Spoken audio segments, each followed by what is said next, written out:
On November 12, 1993, looking thin, tired, and haggard, Michael Jackson performed what would turn out to be the final show of his dangerous tour at El Estadio del Azteca in Mexico City. The rest of the engagements were canceled. Apparently, Michael's mental state had truly disintegrated while in Mexico City. The damage to his $12,000 a week five-room suite on the 42nd floor of the Hotel Presidente was evidence of his serious abuse of drugs. After he checked out, the hotel staff was stunned to discover that the carpets in the living room and Michael's bedrooms were stained with vomit. There were deep dents and cracks in the plaster of the living room wall, as if someone had either banged his head or his fist against it. There's enough rubbish in the room to fill two large trash bags. There were scribbles on the walls. I love you. I love you. And even on the fabric of some of the furniture. Chewing gum was squashed into the carpet everywhere. After the final show, Michael, Elizabeth, and Larry boarded an MGM Grand 727 jet, chartered for the occasion by Elizabeth to London. When they arrived at Heathrow Airport, bodyguard Steve Terling met them on the tarmac. All three had on dark sunglasses and long coats with hoods covering their heads, as if on some kind of espionage mission. As he walked into the waiting van, Michael seemed drugged, held up on one side by a cloaked Elizabeth and then another by her husband. He looked like a travestite who had the same makeup on for a couple of weeks, recalled Tarling. What shocked me was the tip of his nose, which was like an open cut when it kind of goes into a scab. It looked awfully painful.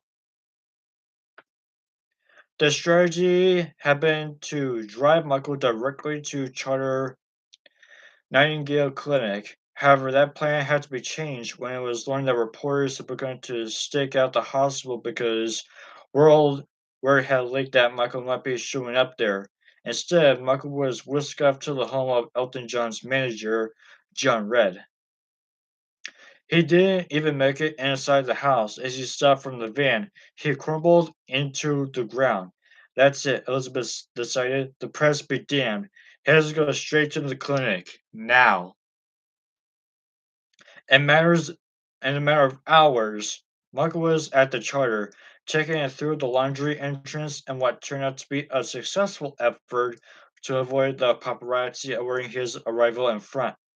He was immediately searched for drugs, and sure enough, 18 vials of medicine were found in one of his suitcases. Of course, they were confiscated. After a quick induction meeting, Michael was officially enrolled in the center, albeit in a way of befitting the king of pop. He took over the entire fourth floor of the hospital at $50,000 a week and was expected to remain there for about a month and a half. Michael was immediately put on bottom four, part of the process of weaning him from painkillers. The next day, November 13th, Michael announced in a press statement that he was canceling the remainder of the tour because he is now an addict. He explained that he had begun using painkillers 7 months earlier after having undergone reconstructive surgery for scalp burns suffered during the filming of the Pepsi commercial in 1984. The medications were used sparingly at first, Michael said, but increased as the allegations consumed him. As I left on the store, I had been the target of an extortion attempt and shortly thereafter was accused of horrifying and outrageous conduct. I was humiliated, embarrassed, hurt, and suffering great pain in my heart, he said in the statement. The pressure resulting from these false allegations, coupled with the incredible energy necessary for me to perform, caused me so much distress that it left me physically and emotionally exhausted. I became dependent on the painkillers to get through the days of the tour. Of Elizabeth Taylor, he said that she'd been a source of strength and counsel as this crisis came about. I shall never forget her unconditional love and encouragement that helped me through this period. Many observers felt that the drug addiction was a perfectly timed hoax designed solely to keep Michael away from the United States and thus allow him to evade persecution. Burt Fields addressed the cynicism directly saying, "The last thing in the world we would want would be the humiliation of admitting that he has become an addict. He's a man who has hated drugs all his life. If we wanted a smokescreen," allowed Burt, "we would have stayed on tour. That was the perfect one." Burt also told reporters that Michael was barely able to function adequately in an intellectual level. Others in Jackson's camp thought it was a mistake to portray Michael as being out of control. John Barker will later spit a news clipping to Michael quoting Burt as having made such a statement. Michael was angry about it, even if it was true. "That me off," he told John. "Bert's not thinking about my fans. How does that look to them? And my mother, how does she feel?" In his own defense, Burt explained, "I felt that honesty was important. Larry Feldman was trying to make a case that Michael wanted to evade persecution. I wanted to dispel that notion." It was true that Larry Feldman had encouraged the critical press to be skeptical of Michael's motives on canceling the tour, particularly because it happened just prior to its Puerto Rico date. It was suspicious. Puerto Rico is a United States territory. Michael could have been arrested there under United States law. All of this was occurring against a backdrop of persistent news reports that Jordan Chandler had described Michael in detail, and the authorities were serious about having Michael stripped and photographed so that they could inspect hidden evidence. "You gotta be kidding!" exclaimed Howard Wisman when asked about it in a press conference. Meanwhile, Michael got his first taste of much needed counseling. Rehabilitation is never easy, but it's even more challenging for people who have lived privileged lives. During his first night there, he roamed the halls, asking other patients if they knew a secret way to get out of here. He didn't want to listen to the authorities. No one told him what to do in his private world, and he expected that it would be the same at Shorter. It wasn't. Soon he found himself mopping floors, which he hadn't done since he lived in Gary. In the days to come, group therapy also proved to be difficult. Michael had never been in any type of therapy program. How could he now be expected to sit in a room full of strangers and be candid about his personal life? Led by well known therapist Betsy Kalaga, Michael's private sessions were more intense and productive than the group ones, during which he hardly spoke for fear that someone there might go to the tabloids. It was during private sessions, according to someone so close to Michael, that he began to finally deal with the root of so many of his problems, his anger at Joseph. It was a fine line, though, between blaming his father for everything that ever happened in his life and taking responsibility for some of it himself. In the past, Michael had never been up to one of his own actions, always intent on blaming family members, the press, and even his fans for actions that have caused him unhappiness. In therapy, he began to see that he was his own worst enemy, said his associate. It was slow going, though. He was no eager to accept that he could change his life if he would just change his mind about it. Old habits die hard. He was determined to dwell on his lost childhood, on how mean Joseph had been to him, how cruel Evan had been to him. He practically equated them as one and the same. After many hours of therapy at Charter, it seemed as if Michael had a sudden rush of clarity. "It's me," he told his associate. "It's not me. It's not Joseph. It's me, not Evan. I'm the one who blew it, and I need to start over again. I want another chance." "You can have it, Michael," said his associate. "I deserve it," Michael said, crying. Do you still believe I am innocent? I do. Michael didn't say anything for a few moments. Then finally, "Want to get out of here? I'm starting over. Let's end this thing with Evan. I want my life back." He always referred to the business as a matter having to do with Emmett Chandler because, in his mind, Jordan could never have been truly behind what he viewed as a nefarious plot against him. Back in the States, on November 23rd, Burt Fields made that some thought was another serious blunder when, while standing in front of a judge and arguing the motion to have Michael's civil case delayed to the year 2000, the year the criminal statute of limitations would expire. He indicated that a grand jury was about to convey in Santa Barbara and that a criminal indictment against Michael was imminent. Though Berg claimed that he got this information from Howard Wesman, it was news to everyone in Jackson's camp that an indictment was imminent. Berg's reason for making the statement, as he later explained, is that he felt the civil suit should be delayed so that any impending criminal case could be tried first. He wanted to prevent information obtained for the criminal case from being used against Jackson in the civil suit. He was being a good lawyer. However, the strategy did serve to make Michael look as if he was trying to evade responsibility, at least in the eyes of the spe- suspicious public and cynical media. Immediately afterward, Howard Wisman attempted to deflect Burtfield's comments. With a chagrined look, Burt standing next to him, Howard said that Burr had misspoke himself. No grand jury was convening at that moment. No indictment was imminent. Who knows what kind of behind the scenes battles the two attorneys were having, but there was obviously a communication problem between them. One that served to make Michael look like he was trying to weasel out of the civil trial.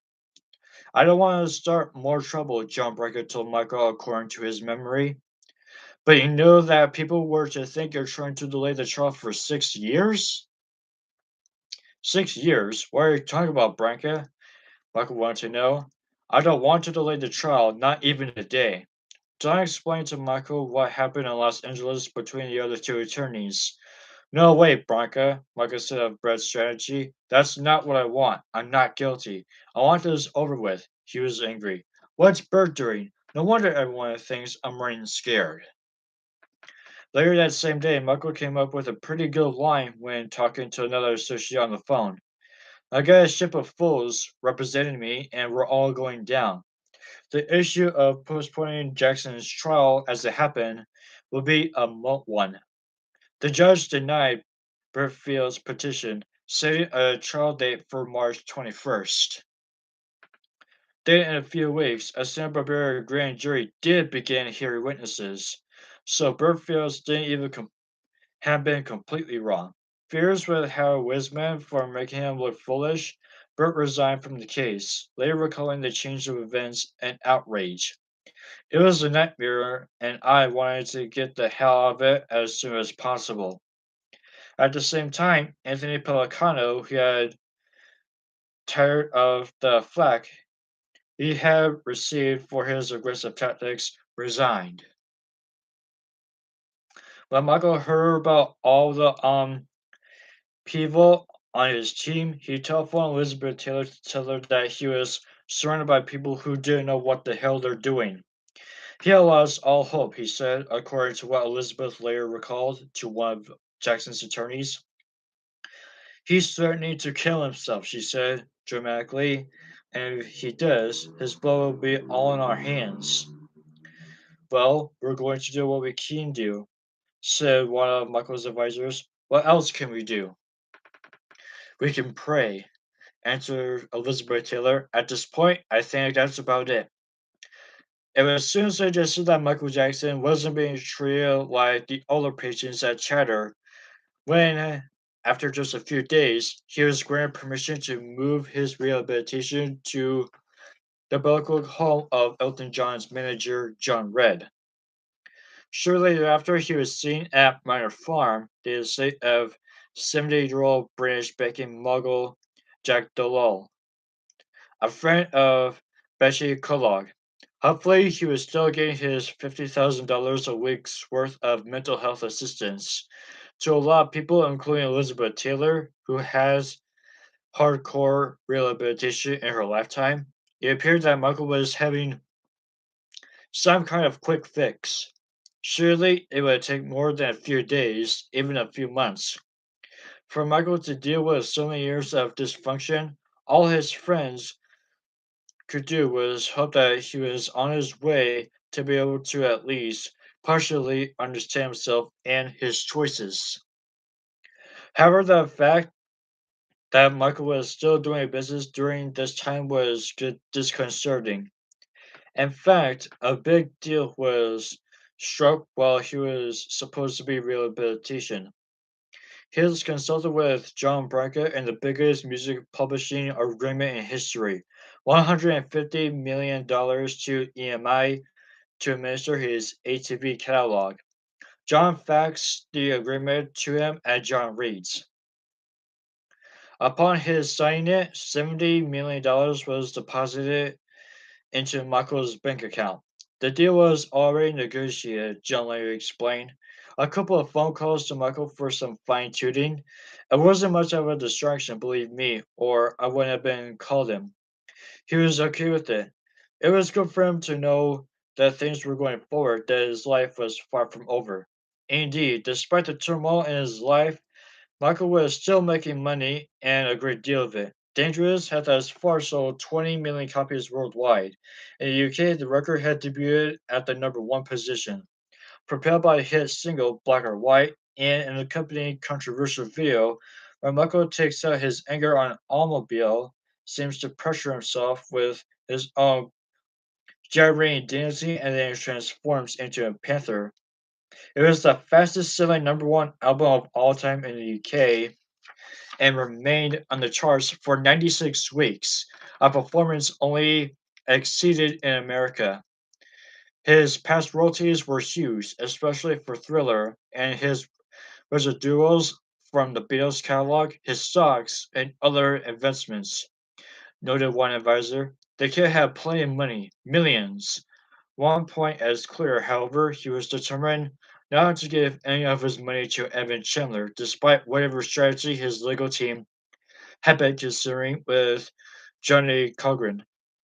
And despite his own determination that the matter has been settled, an associate who was with him at the Law's home recalled having asked him about a possible settlement the morning after the ATV deal was final. I said, Mike, you can give up $20 million of the new ATV money, he remembered. It's found money anyway. For $20 million, the whole Chandler thing can go away. No way, he told me. I want it settled. Yeah, but with apologies all around. Some kind of press release, whatever. I don't care. All I know is I'm not giving anyone a single dollar. I'm not away my money on this lie. Forget it. His eyes were blazing. He insisted that he didn't want to do anything wrong and he wasn't going to pay money to settle it. I never touched that kid, told me, and that's the end of it. Believe what you want, see if I care. I said, Mike, I believe you, of course. He looked at me angrily and said, Yeah, right, sure you do.